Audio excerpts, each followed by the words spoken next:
Los otros asintieron y nos pusimos a hacer preparativos.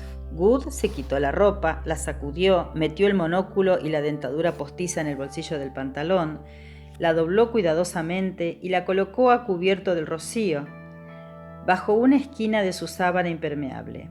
Sir Henry y yo nos conformamos con tomar unas medidas más toscas, y al momento estábamos acurrucados en las mantas, sumidos en el pesado sueño que es la recompensa del viajero.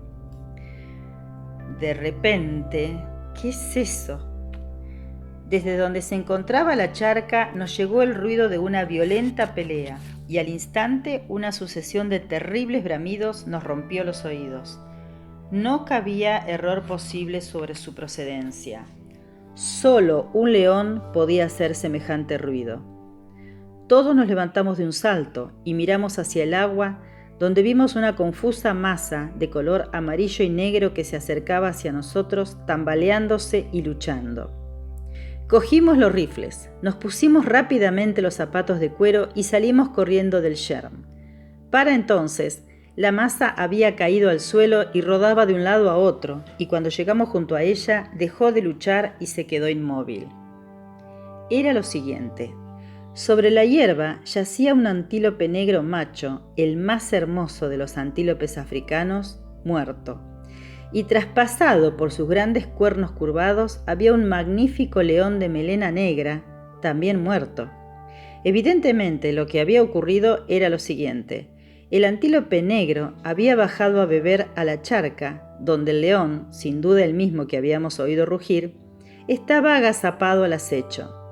Mientras el antílope bebía, el león se abalanzó sobre él, pero se topó con los afilados cuernos curvos que lo traspasaron. Yo ya había visto algo parecido en otra ocasión. El león, incapaz de liberarse, desgarró y mordió el pescuezo del antílope, el cual, enloquecido de terror y dolor, arremetió hasta quedar muerto.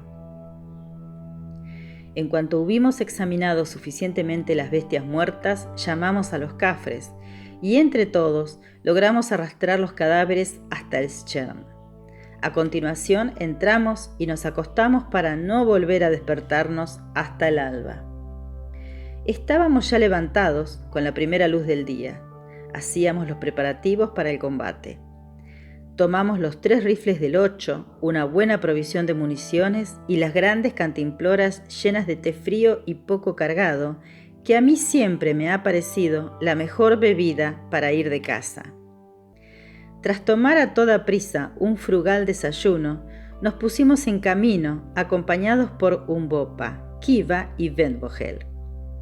Dejamos a los otros cafres con instrucciones de desollar al león y al antílope y de cortar en pedazos a este último. No tuvimos ninguna dificultad en encontrar el ancho rastro de los elefantes que, según declaró Vendvogel, tras examinarlo, lo habían hecho unos 20 o 30 animales, en su mayoría machos adultos. Pero la manada había avanzado un poco durante la noche y eran las 9 y hacía ya mucho calor cuando descubrimos por los árboles rotos, las hojas y cortezas magulladas y los excrementos humeantes que no podíamos estar muy lejos de ellos. Finalmente avistamos la manada, que estaba formada, como había dicho Vendvogel, por unos 20 o 30 animales aposentados en una hondonada. Agitaban sus grandes orejas tras acabar la comida de la mañana. Era una espléndida vista. Estaban a unas 200 yardas de nosotros. Tomé un puñado de hierba seca y la lancé al aire para ver la dirección del viento, porque sabía que en cuanto nos olfatearan, escaparían antes de que pudiéramos disparar el primer tiro. Al observar que el viento soplaba desde los elefantes hacia nosotros, avanzamos sigilosamente y gracias a esto logramos llegar a unas 40 yardas de distancia de las grandes bestias. Justo delante de nosotros había 3 espléndidos machos de costado, uno de ellos con unos colmillos colosales. Dije a los otros en un susurro que yo me encargaría del de en medio, Sir Henry cubriría el de la izquierda y Good el de los colmillos grandes. Ahora, susurré. ¡Bum, bum, bum!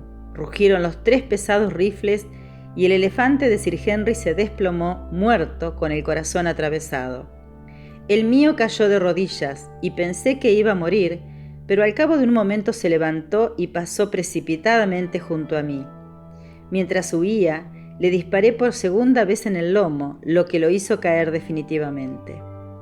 Introduje a toda prisa 2 cartuchos en el rifle, me acerqué a él y una bala le atravesó el cerebro, lo que puso fin a los estertores de la pobre bestia. Después me volví para ver cómo le había ido a Good con el elefante grande, al que oí bramar de furor y dolor, al tiempo que daba al mío el golpe de gracia. Al llegar junto al capitán, observé que se hallaba en un estado de gran excitación. Al parecer, al recibir el proyectil, el elefante se dio vuelta y se precipitó contra su agresor, quien apenas tuvo tiempo de quitarse de en medio, y después pasó a su lado embistiendo en dirección al campamento. Entretanto, la manada se dispersó, aterrorizada, en dirección opuesta. Discutimos durante un rato si debíamos seguir al elefante herido o a la manada, y finalmente nos decidimos por la última alternativa y nos pusimos en camino pensando que no volveríamos a ver aquellos grandes colmillos. Muchas veces desde entonces he deseado que hubiera ocurrido así. Era tarea fácil seguir a los elefantes, porque habían dejado tras ellos un rastro como un camino para carruajes, aplastando los densos arbustos en su enloquecida huida, como si se tratase de hierba tambuquí. Pero encontrarlos era otra cuestión, y pasamos más de 2 horas de búsqueda bajo un sol de justicia hasta dar con ellos. Estaban todos agrupados, salvo un macho, y por su inquietud y la forma en que elevaba continuamente la trompa para examinar el aire, deduje que estaban atentos a cualquier indicio de peligro. El elefante macho solitario estaba delante, a unas 50 yardas del resto de la manada, a todas luces haciendo guardia para protegerla, y a unas 60 yardas de nosotros. Como pensábamos que podía vernos y olfatearnos, y que si nos acercábamos se darían a la fuga una vez más, sobre todo teniendo en cuenta que nos hallábamos en espacio abierto, todos apuntamos al macho y disparamos cuando yo susurré «fuego». Los 3 disparos dieron en el blanco y el animal cayó muerto. La manada huyó, pero por desgracia para ellos, a unas 100 millas había una mulaj, o curso seco de agua, de riberas escarpadas, muy semejante al lugar en que mataron al príncipe imperial de Zululandia.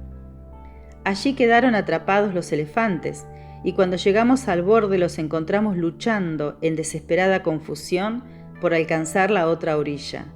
Llenaban el aire con sus bramidos y barritaban al empujarse unos a otros en su pánico egoísta, como tantos otros seres humanos. Era nuestra oportunidad, así que disparamos con toda la rapidez con que podíamos recargar la munición. Matamos 5 de aquellas pobres bestias, y sin duda habríamos derribado a toda la manada de no ser porque repentinamente abandonaron sus intentos por trepar por la ribera y se precipitaron mulaj abajo. Estábamos demasiado cansados para seguirlos y quizás también hartos de tanta matanza. 8 elefantes era un buen número de piezas para un día de caza. De modo que tras haber descansado un rato y después de que los cafres cortaran los corazones de 2 elefantes para la cena, iniciamos el camino de vuelta, muy satisfechos de nosotros mismos y con la decisión de enviar los porteadores a la mañana siguiente a cortar los colmillos. Poco después de pasar por el lugar en que Good había herido al elefante patriarcal, nos topamos con una manada de antílopes, pero no disparamos, puesto que ya teníamos suficiente carne. Pasaron cerca de nosotros, al trote, y después se detuvieron detrás de unos pequeños arbustos, a unas 100 yardas de distancia, y se dieron la vuelta para mirarnos. Como Good ardía en deseos de acercarse a ellos porque nunca había visto un antílope de cerca, le dio el rifle a Umbopa y, seguido por Kiva, se dirigió tranquilamente hacia los arbustos. Nos sentamos y nos pusimos a esperarlo, sin lamentar la excusa para descansar un poco. El sol se ocultaba con un resplandor de rojos, y Sir Henry y yo admirábamos la preciosa escena, cuando de repente oímos el barritar de un elefante, y vimos su enorme figura que embestía con la trompa y la cola levantadas y recortadas contra el gran globo rojo del sol. Al instante vimos algo más. Good y Kiva corrían precipitadamente hacia nosotros, seguidos por el elefante herido, porque de él se trataba. Durante unos momentos no nos atrevimos a disparar, y además de poco hubiera servido a esa distancia, por temor a alcanzar a los hombres, y a continuación ocurrió algo espantoso. Good fue víctima de su pasión por la ropa civilizada. De haber consentido en deshacerse de los pantalones y las polainas como habíamos hecho los demás, y cazar con una camisa de franela y unos belchons, hubiera ido bien, pero así los pantalones le estorbaron en aquella carrera desesperada, y cuando estaba a unas 60 yardas de nosotros, las botas, pulidas por la hierba seca, le hicieron resbalar y cayó al suelo de cabeza justo delante del elefante. Sofocamos un grito porque sabíamos que iba a morir y corrimos a toda velocidad hacia él. 3 segundos más tarde todo había acabado, pero no como habíamos pensado. Kiva, el muchacho zulú, vio caer a su amo y como era un chaval valiente, dio media vuelta y lanzó su azagaya a la cabeza del elefante. Se clavó en la trompa. Con un alarido de dolor, la bestia atrapó al pobre zulú, lo arrojó al suelo y colocando su enorme pata sobre la cintura del muchacho, le enroscó la trompa en la parte superior del cuerpo y lo rompió en dos.